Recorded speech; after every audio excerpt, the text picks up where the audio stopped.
in politics, in your own mind, in your own heart, you have to have a middle category for people who are neither your friends nor your enemies. People who may disagree with you in ways that you find very disturbing, very upsetting, but who still aren't your enemies, you know? I'm going to use an example unrelated to veganism, and then, surprise, this video talks about veganism. You know, many years ago, I remember I read an article that dealt with the issue of anti-Semitism in European philosophy. And it mentioned as an example Voltaire. So Voltaire is a famous author in European literature. He's also sometimes discussed as a philosopher. Now, the modern author writing this article, writing this critique, in his opinion, he said, look, you know, anti-Semitism is a real problem in philosophy. There were many famous European philosophers who wrote anti-Semitic tirades, anti-Semitic rants. But I remember he just said, you know, there were guys like Voltaire who kind of say some offensive things about Jews, who kind of say some insulting things, but, you know, they're not really anti-Semitic. They're kind of just being a jerk, you know? And there has to be a kind of middle category where we don't force everybody to either be anti-Semitic or not anti-Semitic. We have to have some kind of flexibility in saying, well, you know, Voltaire said some offensive and insulting things about Judaism, but he also said offensive things about Christianity that were similar. You know, Voltaire had a sort of satirical view of religion in general, of tradition in general, and, you know, I think he especially disliked superstition. So you look at that and you say, well, is it really so surprising that he said some offensive things against Jews and against Judaism? Now, I just mentioned, this is only an example. I'm not taking a position on this. I have read this much Voltaire. Voltaire is not of any great interest to me. It's not something that is part of my life in any way. But that argument in passing in the middle of an academic article, that did stay with me. Where I thought, you know what, that's a good point. You can't put everyone into the category of friend or enemy or one extreme or the other. There has to be a middle ground for people who may be insensitive, who may be jerks, and who may say things that really upset you, that really offend you. Because, you know, like, I mean, I think some of Voltaire's remarks about Judaism, I think they are offensive. I think people do have their feelings hurt. But still, you don't have to jump to that conclusion. You don't have to put them into that category. Now, I want to make this clear. It is not false humility on my part when I talk about veganism as a whole as being a sort of despised minority in the year 2016. We're not respected. If you think about the social status of veganism compared to the social status of, say, Hinduism in the Western world, Hinduism has much more respect. And, you know, Hinduism has thousands of years of struggle behind it, including, you know, in the last couple of centuries, struggle against the British Empire. There are real historical and political reasons for why people respect Hinduism and don't respect Buddhism. Hindus also build temples, run charities, have political organizations. They're a religion and a philosophical tradition that's massive in a sense. Again, now go to any major university library and type into the computer Hindu philosophy. You can go to a section. There's a big bookshelf full of Hindu philosophy. You may not like it, or you may love it, whatever, but there's a big section in the library full of books for what's called Hindu philosophy. You go to that university and you type in vegan philosophy. You may get one small bookshelf. You may get a couple of books on the shelf, but it's not the case that veganism is a massive tradition like that. It's not the case that we're respected as a minority in Western society the way that Hindus are. You know, we really are kind of despised and laughed at minority. It's not false, you know, it's not false humility on my part. It's real humility. I'm aware of the position we're in. And then within that tiny minority, so vegans are a small minority who aren't well respected. I'm in an even smaller minority. I'm in a minority of vegans who oppose the domestication of animals. I'm in the minority of vegans who really care about habitat conservation. You know, forests, rainforests, deserts, savanna, whatever. I mean, there's all kinds of different habitat. I am really worried more about wild animals and less about the pet-based paradigm. So it's not false humility. I know that my views are unpopular in Western society as a whole, and I know that my views are unpopular within veganism. And I'm not on an ego trip about it. I'm really not. So, you know, it's completely inevitable that many of my fellow vegans, including people who are fans of my channel in some sense, who are fans of some of my content, will really dislike what I have to say on these issues. So one example of that, someone who is not my close personal friend, but who watches my channel and responds to my content, is Veg Ann. So her name is Ann, and she made her screen name Veg, A-N-N. Many of you already know her. If not, I'll give a link below this video. So Veg Ann and I, we are friendly, but I wouldn't say we're close personal friends. The last conversation we had on Skype was great. I think we talked for at least an hour. Just really friendly conversation. If she sent me an email today saying she wanted to talk to me on Skype again, I would, without asking why. I'd say, okay, when do you have time? We can chat. So in that sense, we are friendly. But, we've never talked about deep personal secrets. We're not close friends. It's fine. You're not going to be close friends. We could, in future, we could be, but, whatever. Again, I kind of meet people with an open mind, open heart, or what have you. Now, Anne really disagrees with me about pet ownership, and that's fine. I got no hate in my heart towards her, and I recognize, in terms of what I see on the internet, I think she's in the majority of vegans with her views on pet. I think I'm in the minority. Now, I also think I'm right, and I also think the debate is worth having. But there's no reason for us to hate each other personally over that. And now Anne and I, again, Anne, I really do respect this, but Anne is speaking in her second language. English is not her first language. And I think that some of my communication problems with the past with her were for that reason.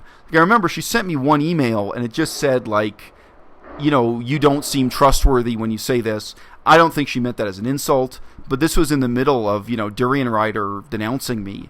And, I wrote back, I was like, what the hell are you saying to me? Because, I didn't know if she meant that she actually believed Durian Rider's version of events, of what happened in Chiang Mai. We've had communication problems, and, again, I'm really glad I made the effort to talk to her by Skype, and we have some kind of friendly relationship. Why not? I've talked so much about tolerance and cooperation and building bridges with people who you have real differences with in the channel. Vegan Cheetah is one example, but there are a million other examples. I get both fan mail and hate mail from Christians and from religious Jews, from Orthodox Jews who write to me.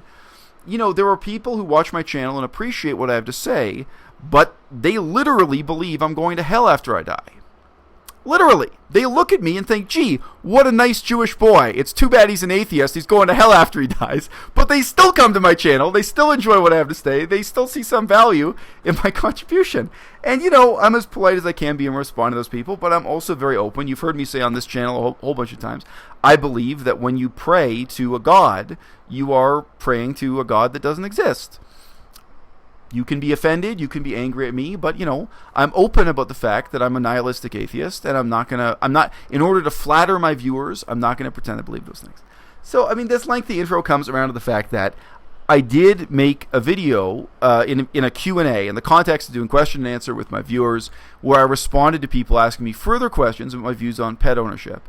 And a lot of people actually did like that video and felt that it was substantial. There were people who disagreed with it, but who still felt it was a worthwhile 15 minutes of their life to watch. And there were people who agreed with it and said it really meant something to them to hear somebody else who shares their view, because it is a minority view within veganism. The vast majority of vegans are pro-domestication of animals, are pro-pet ownership.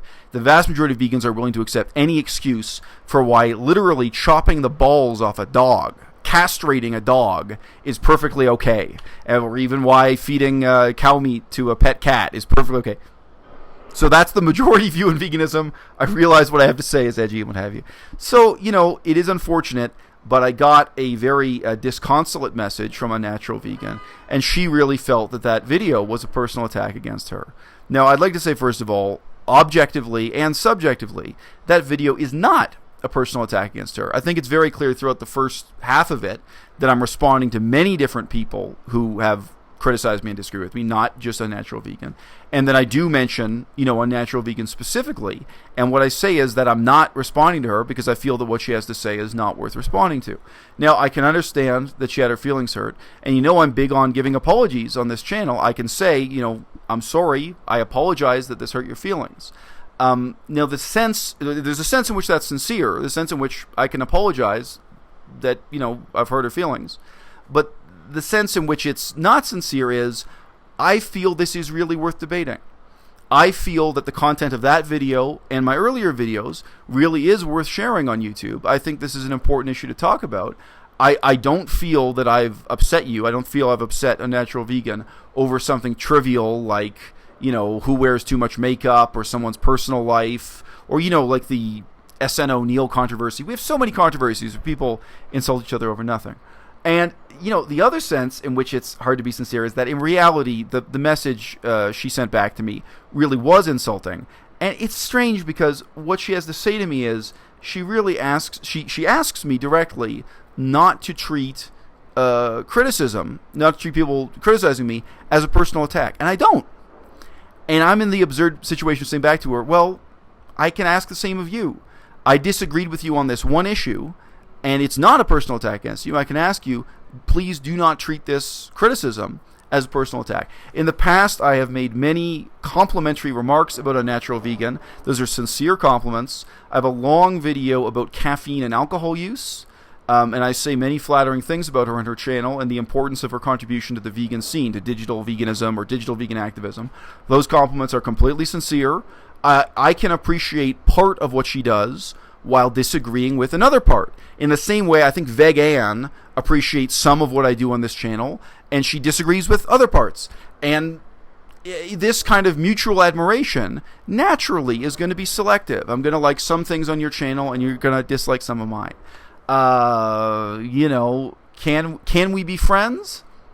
Not always. There has to be a middle category. It can't be that everyone is either your friend or your enemy. So it's too bad. I mean, I hope this is not the start of a feud that lasts 50 years with Unnatural Vegan deeply hating my guts. I really do think if you watch every single video I have made about pet ownership, I don't think a single one of them is a personal attack on Unnatural Vegan or anyone else. And in saying what Unnatural Vegan has to say about this issue, I think what she has to say on it is stupid. I think it's beneath contempt. I think it's not even worth critiquing. Yes, that is a harsh view on her opinion on this one issue. But that is, as we say in the university, that is ad rem, it's not ad hominem. It's not saying she's a bad person. It's not attacking her character. It's not insulting her. It's saying the content of her views on this one issue I have no respect for.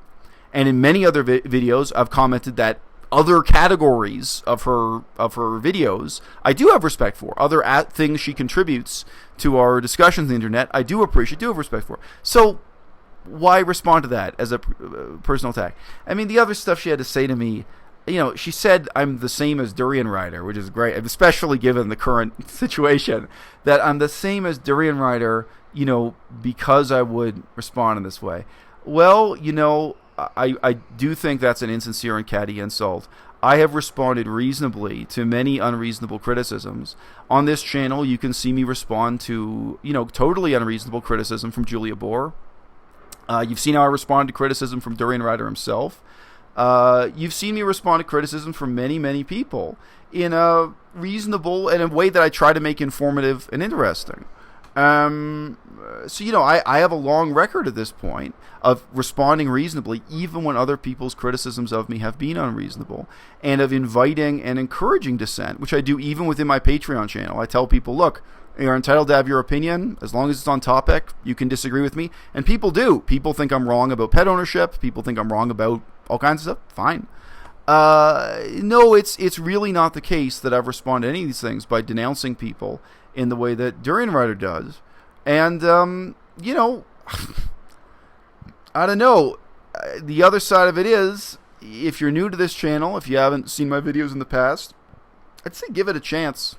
If you think I'm a jerk, if you think I'm unreasonable because of what I've had to say about pet ownership, you'll probably find 9 out of 10 other topics that I'm talking about where you don't feel that way.